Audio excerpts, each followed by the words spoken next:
listening to Second Wind with Joyce Buford, where women who are ready to expand their life adventure discover the tools to stop playing small and tap into the courage required to enjoy their second wind. Welcome. Good morning. It's great to have you here. Second Wind podcast is for you. I created this podcast, and that would be me, Joyce Buford, so that people going through transitions, such as maybe you are, could have some reference point, some support to help you get outside of yourself, but yet know who you are, learn and love yourself, and to also know that you have a big world out there and a big dream. And I want you to push the envelope in going for your big dream.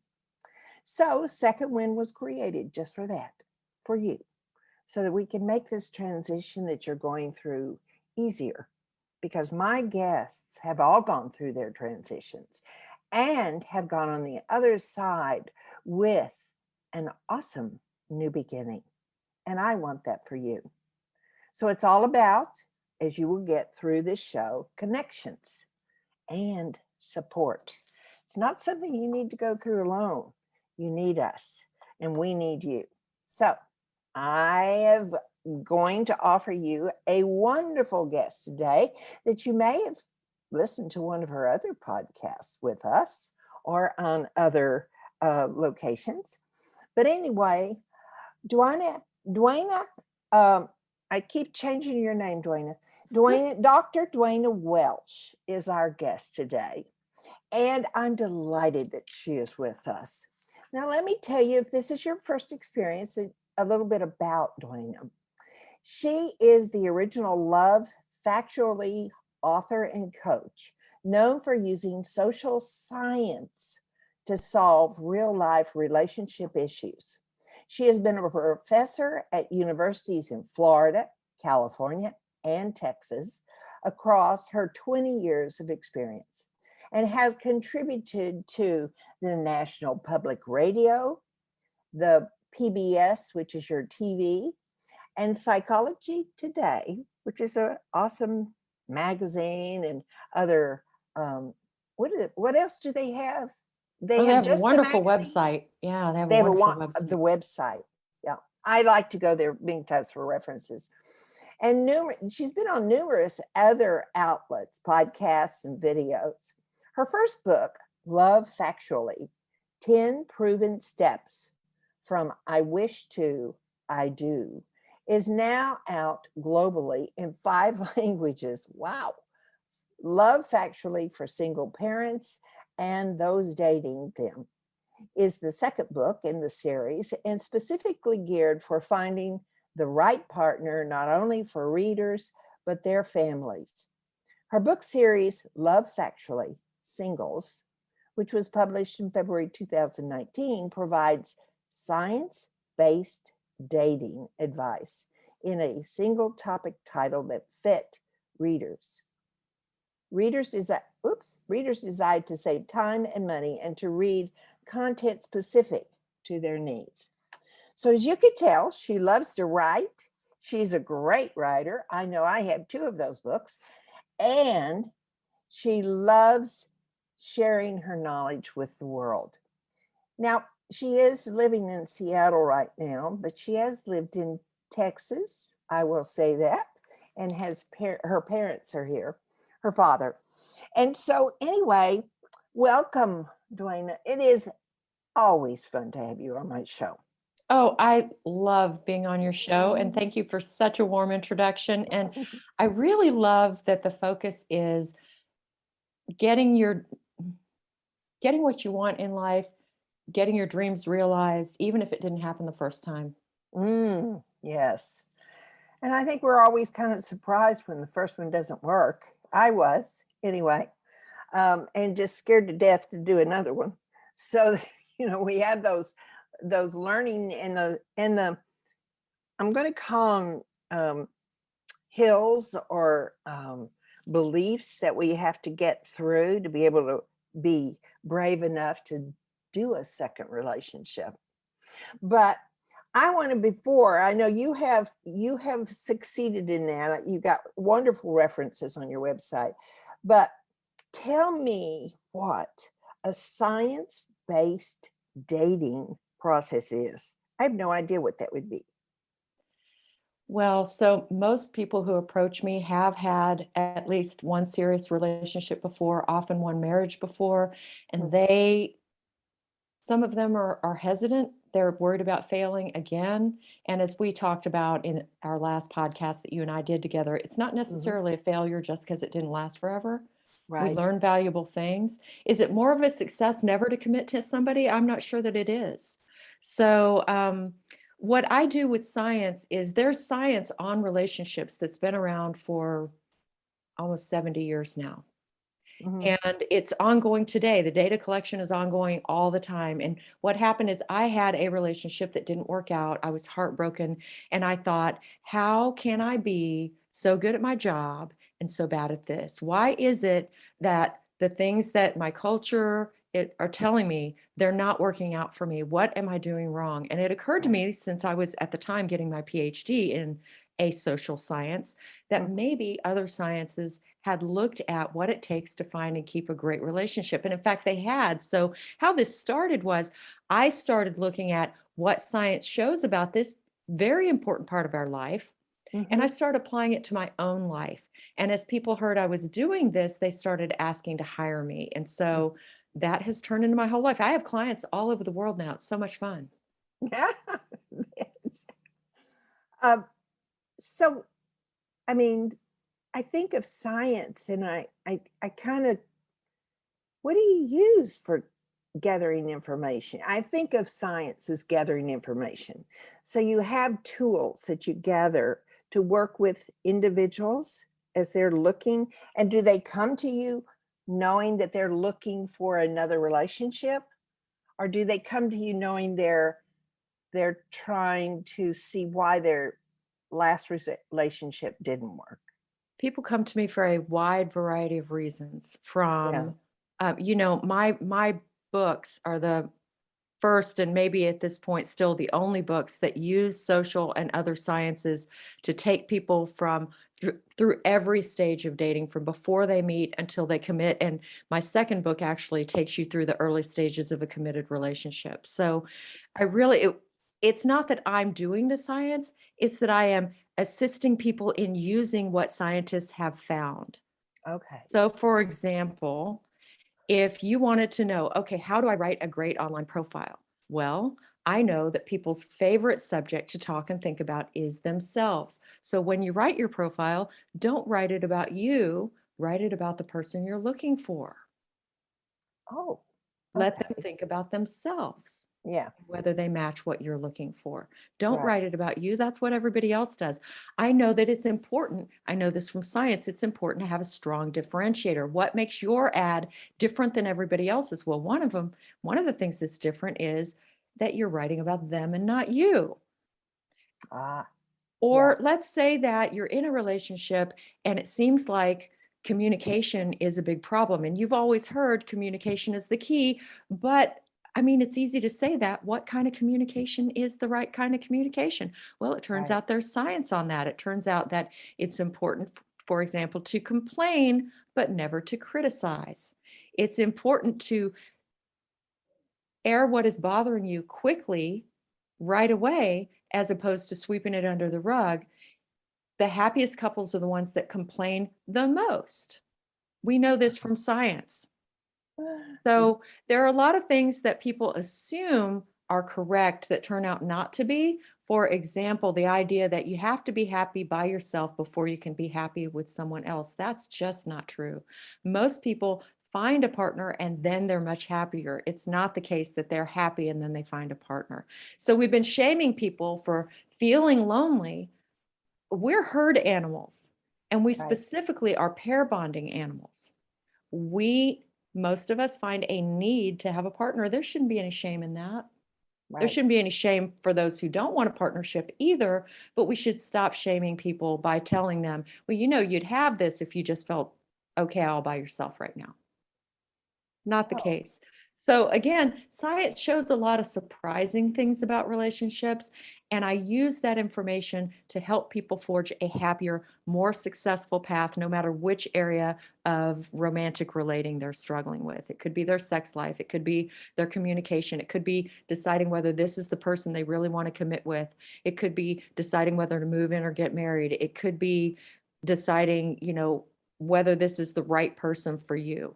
It could yeah. be figuring out what it is you need from a partner. It could be bolstering your faith that, and I know the words faith and science don't usually go together, but it could be using science to bolster your faith that there Mhm. are good partners. It could be helping you understand that you can learn the tools and abilities to find somebody who doesn't abuse you again if you've been in an abusive relationship or were raised by abusers. Because science also shows that if you were in a past abusive relationship or you were raised by people who abused you, you are more likely to be abused again. So, how do you avoid that? It really is helpful in almost every area of relationship skills. Right. Yeah. Well, I know in my marriage I was abused verbally, mentally, but I'm trying, I have trouble identifying the original abuser. Isn't that weird? Can there be two in mommy and dad? Can you Not clarify? really. So some people are raised by really good parents and they wind up in an abusive relationship nevertheless.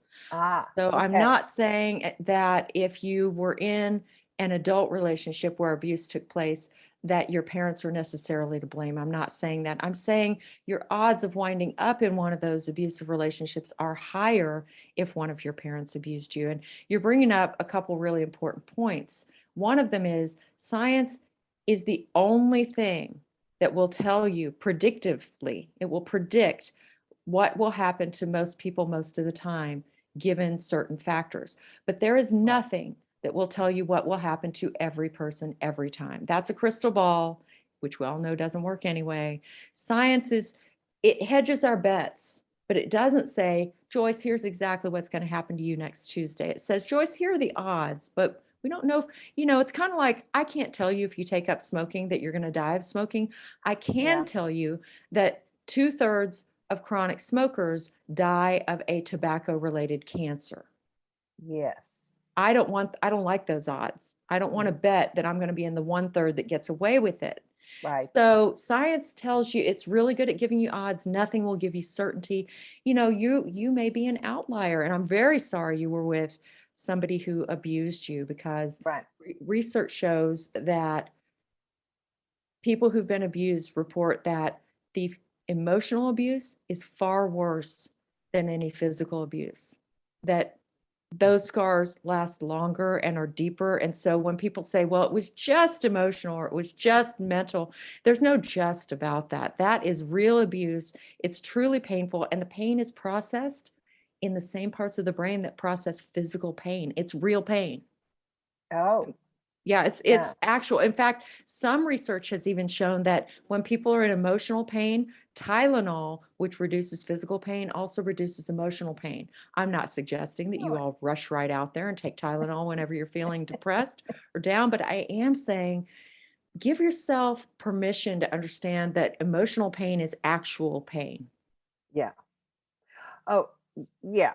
I believe it is because with 20 years since divorce, I still have some issues of turning loose of that relationship. I think that's pain, right? Well, it definitely is. And it's a shame that for so many of us, people who didn't deserve any of our time wind up getting all of it in the sense Right. that we're done with the relationship, but we allow that past relationship to scare us so badly. And Yeah. it's easy to understand how that happens. But Hmm. they didn't even deserve the time they got. And now it turns out they get a big Or say in our future decisions. And that's really unfortunate. And that is one of the things that I help people to deal with is the pain of their past so that hmm they can make a proactive choice about what their future will look like. hmm hmm Uh, yeah, this is so interesting because I know there are some people they don't use a scientific method that you do for gathering, uh, but it's they try to say more it's about replaying old hurts. Am I saying this right, Duana? Old hurts or beliefs that were developed in our childhood? Yes, and that frequently maps onto something that I believe we mentioned but didn't go into great detail Right. with in the last episode, which is attachment style. That Ah, that's right. yeah, attachment Yeah. style, it develops when we're little, and about 2/3 of people have the same attachment style through at least early adulthood that they had when they were only 12 months to 24 months old. Yeah. So what happens with our caregivers frequently does carry over into our adulthood. Right. And now, that said, over a given 4-year period of time, in yet another study, it was found that about 70% of people, their attachment style changed, not because they planned for it to change, but because of a life circumstance. So, for example, I believe that I had an attachment style known as secure coming out of my childhood. Secure attachment means that you basically feel that relationships are a safe place to be, Mm-hmm. and therefore you behave in relationships as if things will go well, which ironically usually is a self-fulfilling prophecy. So that's the way I entered my adulthood. But then I had this terrible trust shattering experience when I was only 21 years old. It was really tragic for me, and it changed my attachment style to being non-secure, where I did not feel that things were going to go well. I felt instead that a person can show you that they're trustworthy, but then they can yank the rug right out from under you. And that really colored my experiences through my 20s. And that's one of the reasons that I wound up turning to science, because I saw that after I became non-secure, there was a pattern to my relationships that was distressing to me. Mm-hmm. And that I needed to change that pattern. I needed to break it, which is another reason a lot of people come to me. They are tired of living through the same script over and over. And when they learn that that script is often about our attachment style, which is based on experiences we've had, I can help them write a new script by having healthier relationships. And that involves recognizing someone who is able to change the script with them, Yeah. knowing what that Oh, looks like. well, you just said something right there. With them, I mean, would you have a partner that tends to support you as you're making your personal growth? Did I say that Yes. right? Yes, absolutely, you did. So, if you realize, one of the issues I've had is I don't, at a core level, I don't believe that if I love you, you're really going to love me back. Okay. Yeah. Okay, that's called anxious attachment style. If Mm-hmm. if the belief is, I'm capable of great love, but it just seems like my partner doesn't want to be with me or doesn't love me as much as I love them, or that I Right. get in really deep and then they abandon me somehow. Maybe Mm-hmm. they don't abandon me outright. Maybe they do it some other way with Mm-hmm. affairs or drugs or alcohol or just ignoring me. There's some form of abandonment. Mm-hmm. If that's happened, that script tends to renew itself over and over, because people who feel that way tend to bond with people who are going to confirm that worldview. Oh.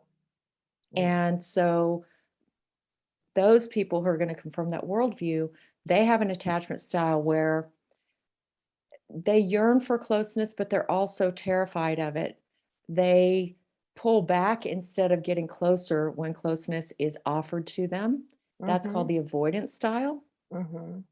Yeah. And anxious and avoidant people tend to play out the same script with new and different partners over and over, of choosing each other, hurting each other, and winding up apart again. Yeah. And so what I teach people to do is understand what a secure person looks like, so that you Mm-hmm. can stop as soon as you recognize that you might be dating or talking with somebody who's not secure. Yes. And so you can, going forward, become secure yourself and actually be happy. What we know for sure is there's something called earned security, which means if you have an avoidance style or you have an anxious style, that is, you're afraid of love or you're not afraid of love, but you're afraid that the other person won't love you. If you have one of those two ways of looking at love, what you really need is someone secure who feels like, you know what, relationships work out. Relationships are great. It's safe to be interdependent. You need someone who feels that way, because that person will nurture you into a position of security yourself if you let them. Yeah. Oh, okay. I like the statement that you said that we are all want love. We're born as people that just naturally gravitate toward love. Yes. And yet it seems to be, and maybe it's where I sit these days, so much more difficult to find love. I bought a puppy because I wanted, that was one remedy I used to get back into those vibes of loving. I mean, who doesn't love a puppy, really, honestly? And she still licks me all over. She's 6 months. But it's just wonderful to wake up and say, I love you, my dog, my sweet dog, and every morning. I mean, those are 3 words I hadn't said in a long time. And so I did that for myself just because it was baby step, you might say, baby step to opening up my heart. So I love that so much, that you recognized that you wanted more love in your life, that you recognized that your heart wasn't as open as you wanted it to be, that you recognized that having unconditional love in your life, and dogs love you unconditionally. Having unconditional love in your life is a pathway there. It's a bridge toward, perhaps, for some people, that's the end result. For some people, we are born to love, but for some people, the love of animals is enough for them. For some people, it is. I doubt they're listening to this podcast right now. I imagine that those people who are interested in this podcast are curious about love and might want more of it in their life from a romantic, intimate partner. Yes. And what you're saying, I think, is that you're enjoying so much having a source of unconditional love, being opened again to love, and you're starting to think, maybe I want to take this, maybe after 20 years, I want to take this to a level where I could be with a human partner, and that we could offer each other real, nurturing, healing, restorative, joyful love. Not the kind that hurts and tears down, but the kind that builds up and enlivens. And that's legitimate. Yeah. You can do that. Okay. Well, we're going to talk about midlife. I'd like to a few minutes, because that's normally the transition that I see a lot of people make the decision, having gone through midlife and past. That's the time that they make the decision. Do I want to step into, do I want to risk again? Will I find that partner again? They may have had a very fulfilling relationship and they said, oh, there's nobody else like that. And true, there is nobody exactly like their first partner, but there's a way, I believe, you could love in a different way and have fulfillment. Am I wrong in that? Oh, you're totally right. And it's a very helpful attitude that you won't love exactly again the way that you did. It'll be new and it'll be different, but if you pick somebody healthy and you move toward health yourself, it'll be fulfilling and happy and satisfying. And so we're not looking for an exact replication of the past. And a lot of people, of course, are looking to avoid an exact replication of the past. And so my next book, I've already decided, is going to be called Love Factually at 50 and Beyond, Finding Love at 50 and Beyond.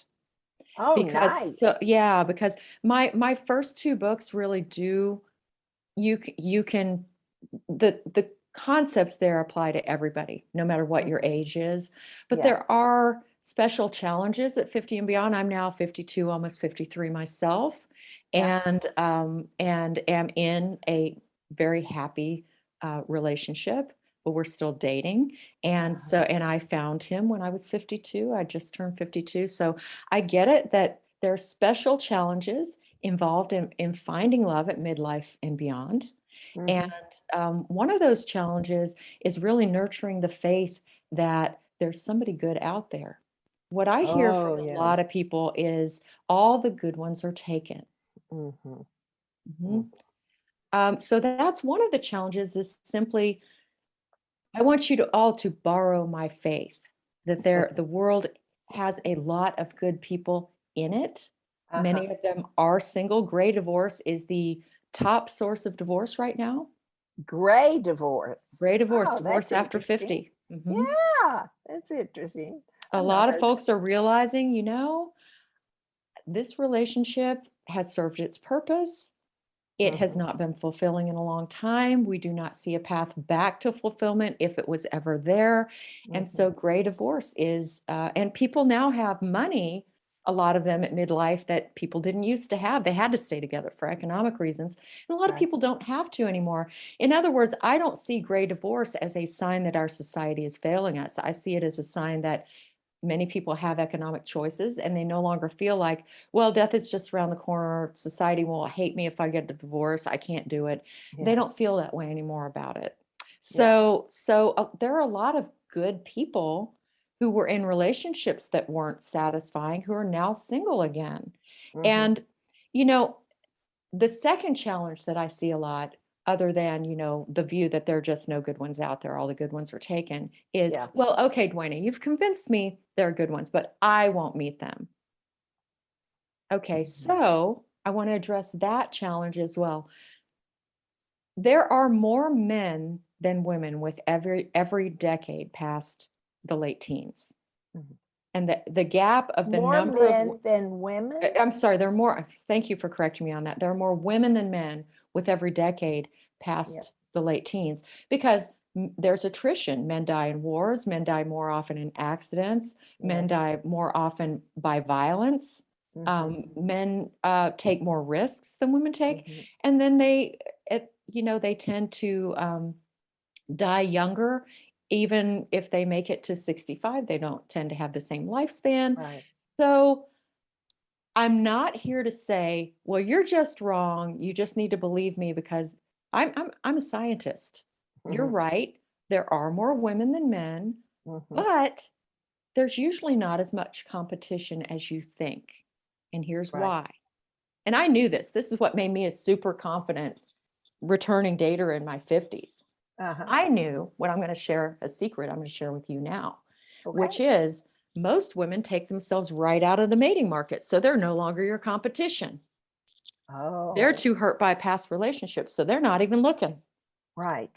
They're telling themselves they're too heavy or too this or too that. So they're not even looking. Yeah. They're telling themselves that they're too damaged. So they're not even looking. They take themselves right out of the mating market, which means there are more women than men, but there aren't necessarily all that many more women who are actually making themselves available for love. Yeah. If you decide you want love, the competition is not as stiff as you think it is. Yeah. Well, I've had an experience sort of lately that I was attracted to a younger man. Now, let me tell you the two things I said there that were very important. I was attracted, and the man was younger. I mean, 5-10 years younger. And I was like, oh no, that would be awkward. So do you find that happening as much in the dating scene? Yeah, you're bringing up three really interesting points. The first is the era of the cougar, which is, I don't like that we have a potentially pejorative term about it. Yeah. You know what we call the bepenist of the species who go out with younger women? We call them men. We don't have a special name for it, right? Yes. But when a woman does it, we have a special name for it. So the first thing is that the cougar phenomenon is largely driven by younger men pursuing older women. It's not usually older women pursuing younger men. It's the men doing the pursuing still. Yeah. A second phenomenon there is the perception that this is going to be awkward or it won't work out. Increasingly, if people look like they're in the same generation, there's really no reason not to pursue that. Look, if you're dating at midlife and beyond, if you're over 50 and you're dating, probably everybody's got all the kids they ever want. Oh, yeah. You're not getting together for a procreative reason. This can be a problem if you're in your 40s and the guy's in his early 30s. He's probably looking for somebody to have his babies, and it's not likely to be you. But Right. when we're talking about 50 and beyond, people have answered that question. They've already done what they needed to do. So the stigma and the barriers to getting involved with someone are not necessarily there as much. All of that said, and so I have known many relationships myself between women who are 5 to 10 years older than the guy that have been very healthy, happy, long-term relationships, and even marriages that have been just fine. Right.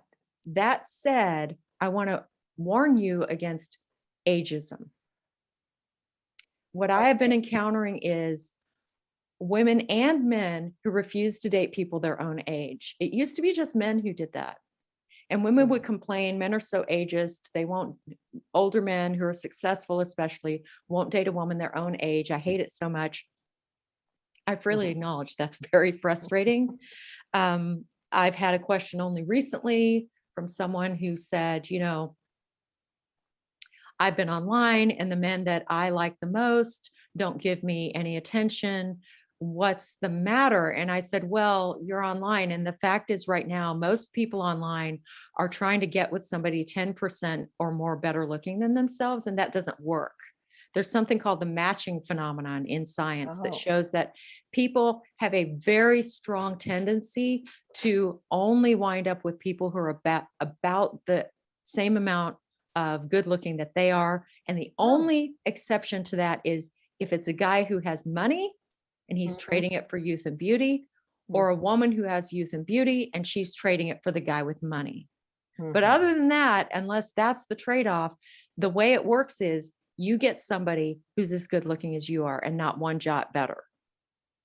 So I said, the first problem is if you're going for men who empirically are better looking than you, that's not going to happen. They're going to ignore you.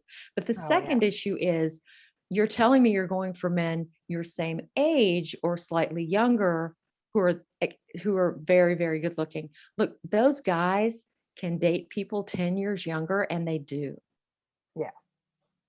So I'm warning women against ageism. Look, men who can date younger almost always will. It's infuriating, but they almost always will be able to pull that off. If they're very good looking or they're very rich, they can pull that off. So what this means for you is look for your match and understand that if you're exceptional looking, your match may still choose to date somebody. Your physical match may still choose somebody slightly younger or maybe a lot younger. So you may need to choose somebody slightly older. And what I'm experiencing is women who are behaving in just as ageist a way as men are. They're complaining that men won't date somebody their own age, but these women won't either. That doesn't work out for anybody. Right. Yes. I've had women tell me I'm not going to date a man who's 60 because those men, I'm going to be really blunt here. This is what women tell me. Those men can't get it up. They, they're not physically attractive to me. They're no longer physically active. I like to fill in the blank with some vigorous physical activity, hike, go running, play tennis, whatever it is, go dancing. I like to do those things and none of these men can do it. I want to say if the shoe were on the other foot and a man said that about a 60-year-old woman, would that be true of all 60-year-old women except for the get it up part? Would that be true? No, it's not true. So. That's a stereotype. It's being prejudiced. And so what I would like to encourage you to do is set your age filter if you're dating online, or set your age filter if you're talking to your friends about getting set up to be 10 years above and 10 years below where you are. If you can't stomach that, maybe 7 years above or 8 years above and 8 years below where you are. Right. Understanding that you're looking for someone exceptional, and Mm. exceptional people exist. Mhm. Also, never lie about your age. I know it's tempting, and I know from research that it's extremely common for women to lie about their age, but I will Yes. tell you that really backfires. Yeah. Yeah. It's Well, much better to automatically, be, it's a trust issue if you do get serious, it's a you trust know? issue. And the other thing is, I'll have women say, "Well, I look 47, but I'm 53. I should just say 47, right?" And I'll say, "No, you should say 53 and have been completely blown out of the water that you look 47." Yeah. Yeah. I have a brief story here about a friend who who is she's lost. I think she's had 3 relationships, 4 2 marriages, and but I've always been amazed at her attitude. Was always she knows she wants a partner.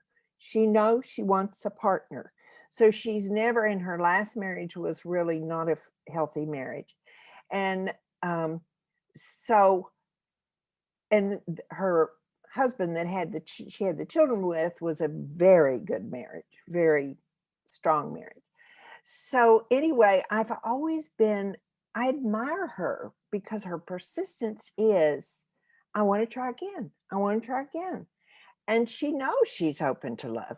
And she is now dating a man who his wife had been physically ill for many years. She had um, some disease that, bedridden and muscles and all of that was, I can't even remember what it was. But anyway, he and she are having a wonderful relationship. He is older, but he's very wealthy, and they can go and do and enjoy, and they have common interests, the oil industry.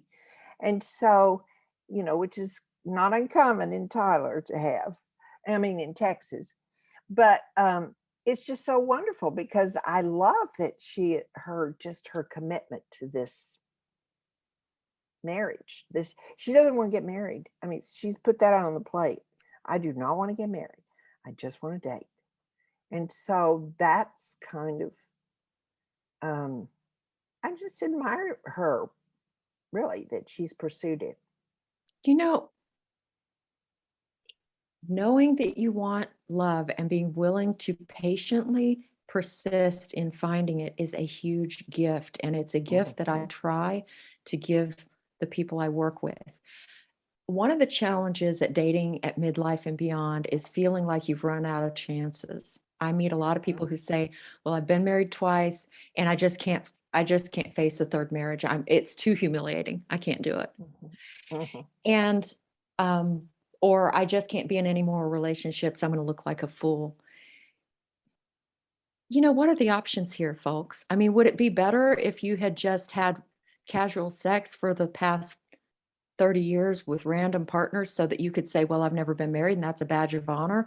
I'm not sure that's a better badge of honor than having really put yourself in the arena and really Right. tried, Yeah. even if it didn't work out for a lifetime. We live really long now. Not every relationship lasts for a lifetime, but commitment is still important. And Mhm. I encourage people to adopt that attitude. I'm not saying get married willy nilly and that, if you find somebody that the sex is good, just go ahead and get married. I'm saying learn how to identify and recognize partners that can work for you and those who can't Mhm. immediately, instead of what we all really do, which is stick with the wrong partner for a long time, hoping it'll change. Mhm. Immediately, when you are dating, stop seeing partners who don't have what you need, even Right. if you really love them. Yeah. Stop seeing them if they don't have what you need as soon as you figure that out. And then you're available for these people who you have learned are right for you. You will Mhm. recognize them. You will be able to nurture that relationship because you'll have effective communication skills. You'll be able to ask the hard questions in a loving way when they should be asked, in the way that they should be asked. And you will have a foundation for a healthy partnership for the rest of your life. Mhm.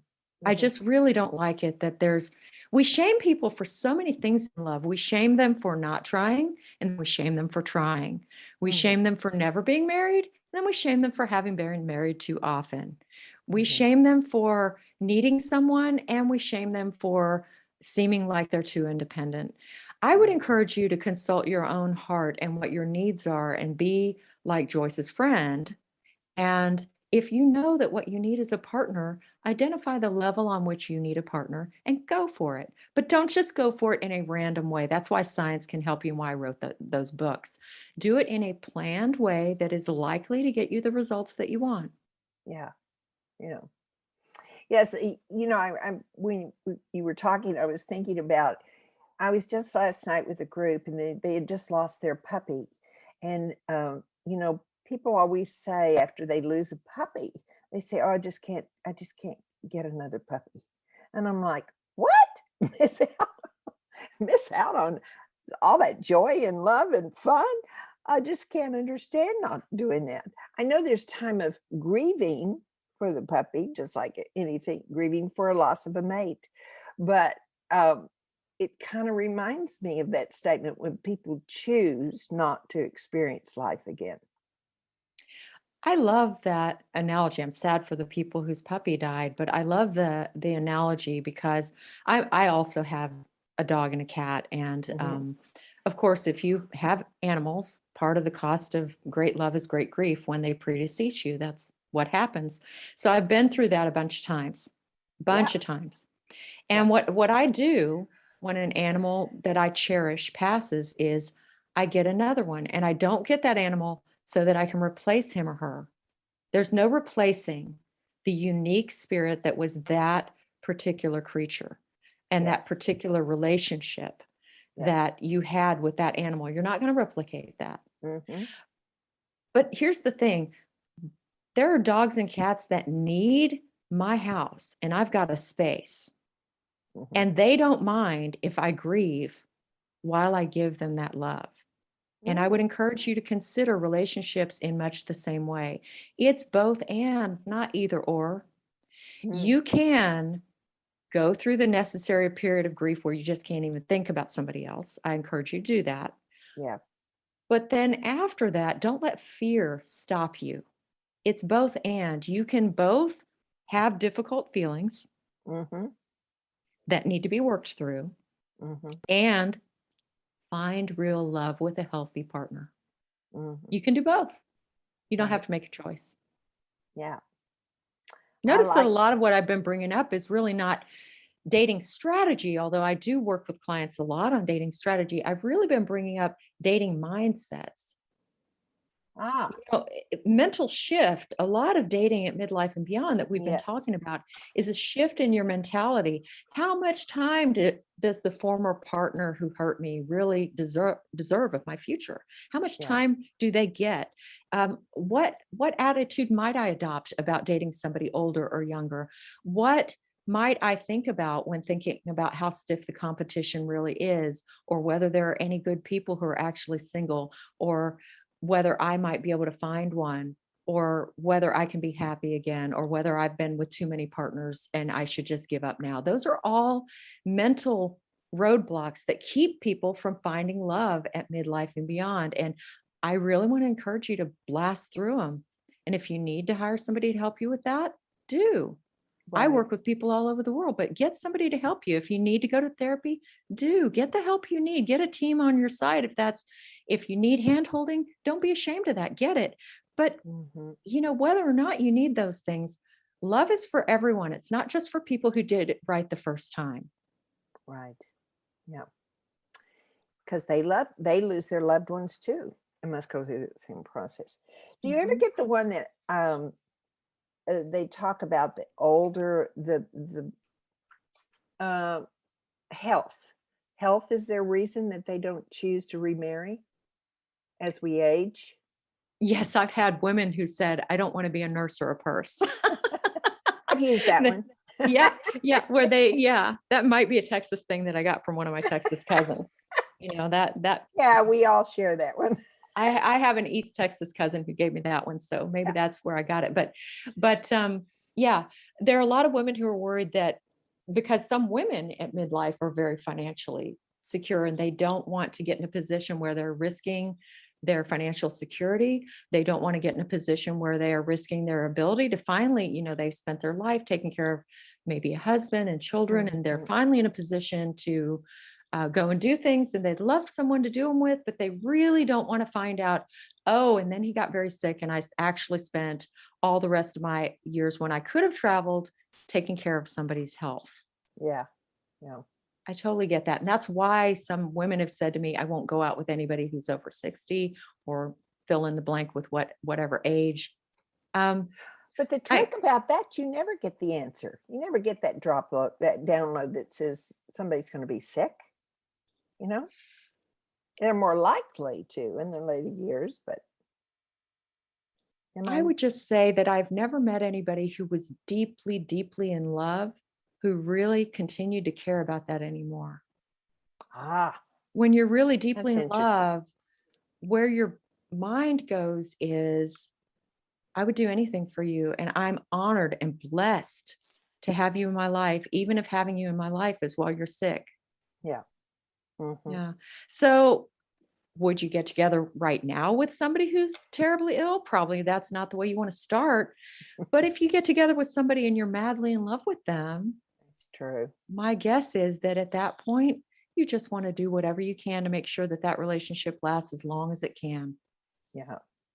I know for me personally, I mean, I'm all about love. Obviously, it's my job, but it's also something that's very important to me personally. Mm-hmm. And I know that I would rather sit on the couch holding hands with my beloved, even if he is sick, than be with anybody else at any time doing anything.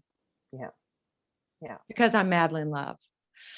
You know, I don't want you to settle for less than that, though. I don't want you to, it's a lot of women, I think the fear, and a lot of people at midlife, I think the fear is, I've got this life that's pretty good. I don't want to screw it up by bringing somebody in who makes it worse. And I want to let you off the hook here. Again, notice that we're talking about another mindset. So much of this is about your psychology. Yeah. Mm-hmm. I want to introduce you to a different mindset, which is, I have a wonderful life, and only somebody who makes it even better in every regard that I define even better. Only someone who makes it even better is going to be someone that I choose. It's not a rule of the universe that choosing someone means that you are compromising. Choosing someone, look, maybe you're a stickler, and not you personally, Joyce, but whoever's listening, maybe you're a stickler and you will only take someone who is exceptionally good looking, exceptionally healthy, exceptionally wealthy, exceptionally wise, who has perfect relationships with all their kids and has a business-like relationship with their ex, if the ex is still living. And you know, those are mighty high standards, and you might be alone forever, but if that's where you're at, that's okay. We're not here to settle at midlife and beyond. We are here to joyfully embrace a relationship that is hell yes. Yes. Yes. When I met my boyfriend, he told me that what he was looking for was hell yes. And it was hell yes or no. If it wasn't a hell yes, anything short of that was a no. Oh, I like that. Which is why he had been looking for several years. Because when you keep meeting people who are not hell yes, you keep moving on. Look, that's totally valid. It may take you a while to find it, but in the meantime, you're living a great life. Why would you settle for living a less good life than you're living right now? If you feel the confidence in yourself that this relationship that you're going to have is going to be a hell yes for both of you, or else it's going to be a no, that's going to give you a lot of confidence to date, because you're going to realize it's not going to be the case that you're going to get in deeply with something and it's going to be horrible. You're going to find that out during dating, and then you're going to say no if you need to. Right. Yeah. So, right. Oh, we've covered so much today. We have. I really want to thank you for giving me, I've never talked about this before. Really? Nobody's ever before asked. Yeah, I've never talked about the different mindsets that go into dating at midlife and beyond. And I mean, I talk to them with clients, talk about that with clients, but this is the first podcast where I've really gone into it. And it's just exciting for me, because I know so many listeners are going to be set free to really give this a full and a wholehearted attempt, instead of an attempt where they're so scared that they kind of dip a toe in, but fearfully, and they don't really try it. We don't get what we don't really go for. I can tell you that for sure. Yeah. So I hope more people will go for it now. So I know I don't know, but I'm guessing. So do you create that, help your clients create the image, because getting clarity about what they do want, I mean, that could be tricky because some women don't know what they want. And we've just never dug deep enough. I can say I want somebody to say I love you and hold hands and laugh. They have to laugh. I can get that far. But there's a lot more than just those that those few criteria that you want in a partner. I mean, it could be a long list, right?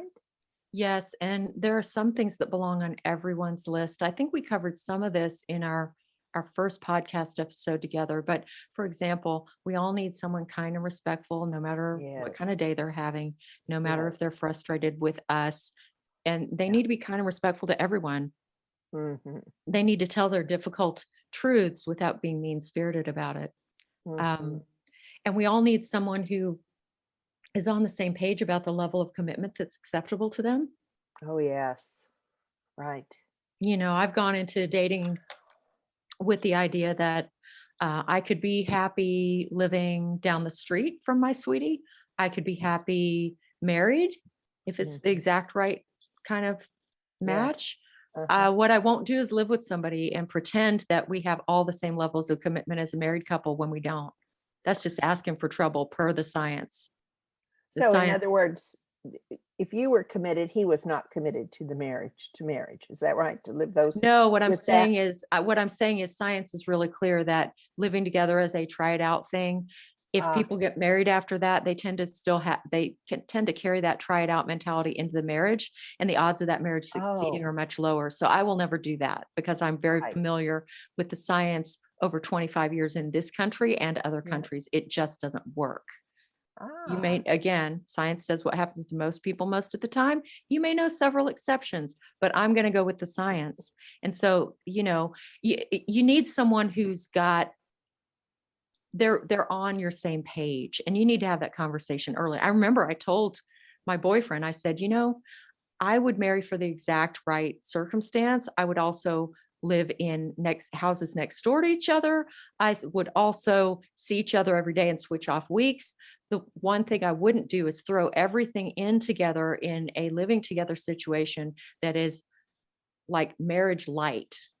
mhm. Because it's not marriage light. Living together is a separate and much riskier enterprise. People are much more likely to leave a living together situation. So why would I tear my life apart and start it with somebody else for a maybe? I'm never doing Yeah. that. So I expressed that very clearly actually on the first date because I wanted to know, what is your view of not committing to me, but commitment in general?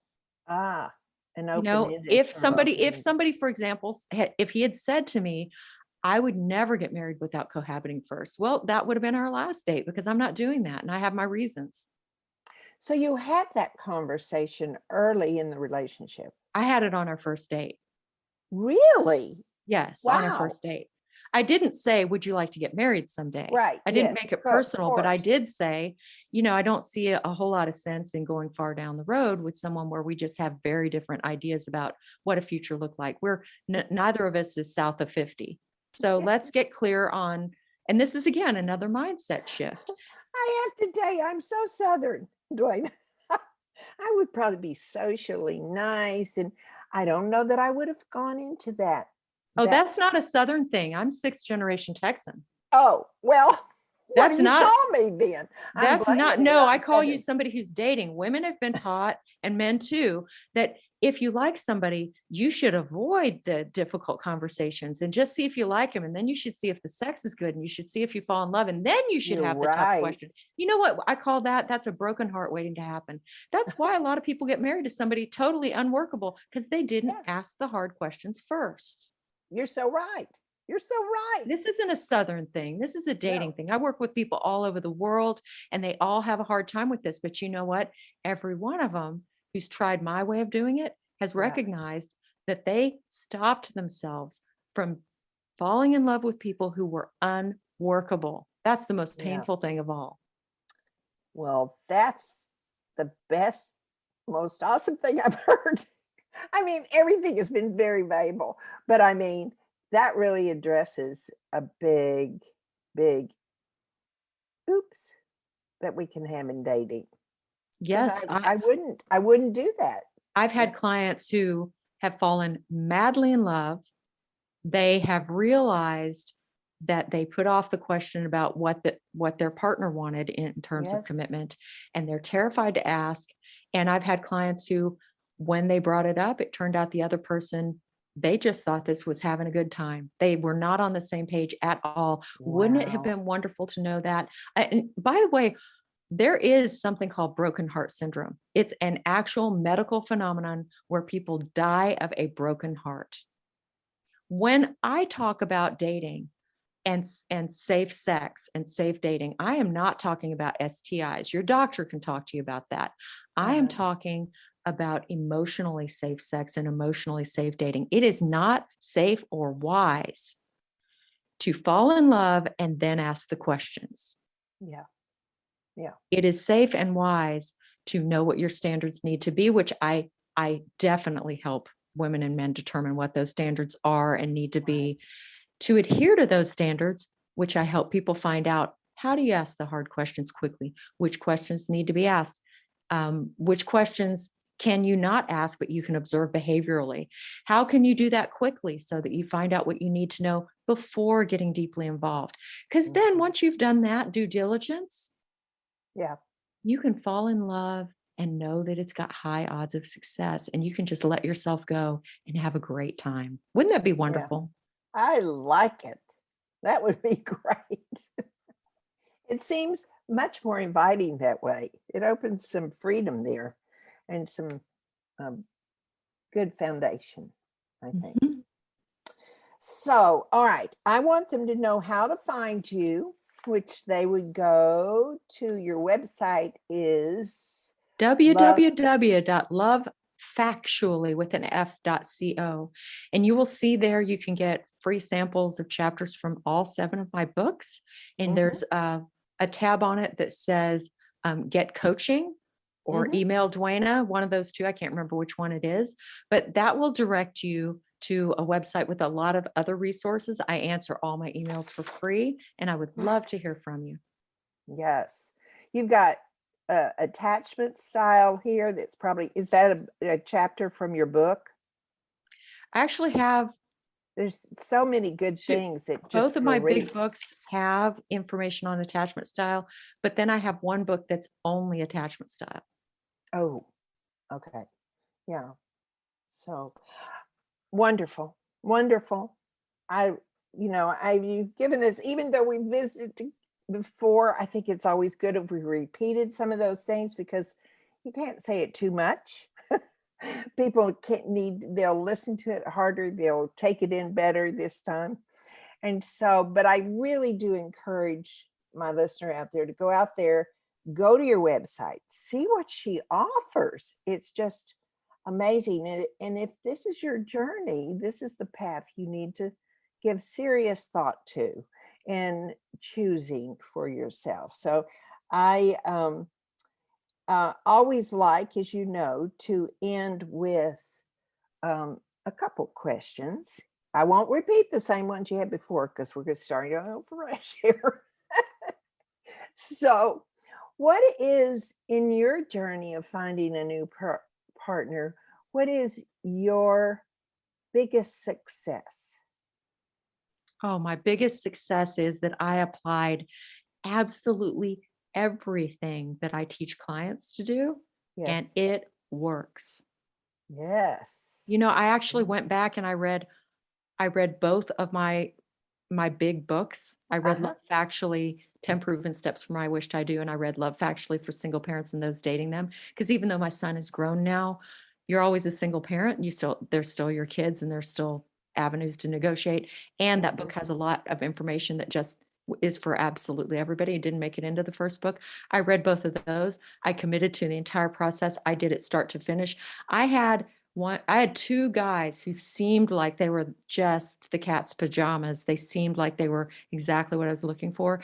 And I figured out very quickly that they weren't. And in the past, if I hadn't known the science and I hadn't done the work that I've done, I would have kept seeing them because I would have thought, oh, that'll get better. That'll be different. It'll be Oh, okay. yeah, we do I that. didn't do it. People tell me that I'm really lucky to be with the man I'm with now, and I am very lucky, but I'll tell you, I manufactured some of that luck, and how I did it is I didn't just say yes to him. I was available to say yes to him because I said no to these other people where it wasn't Oh, workable, and I found it out right away. Let me tell you, the old me pre-science would have spent years with one of those two guys. And this guy that I'm with would have found somebody else. yeah. So that's my biggest success, is really just avidly adhering to this process and reaping the rewards. Yeah. Now, I know with our brief relationship that we've had that you are not a lady that sits still. So what is the next step as you develop your program for you?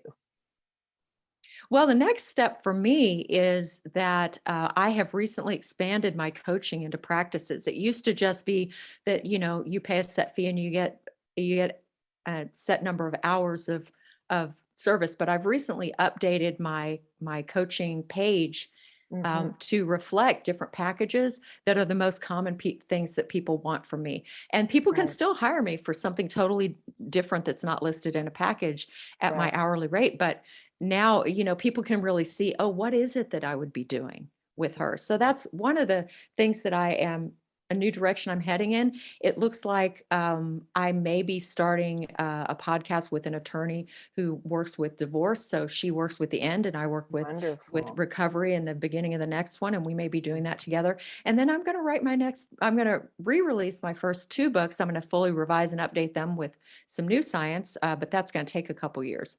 And I'm going to write my next book, which is going to be Love Factually, Midlife and Beyond. I'm so glad. Yeah, because that's the number one group of people that reach out to me, is people who are struggling with these things that we talked about today. And I just have found a little confusion because of the different ways, the different methods that people have about finding that special person.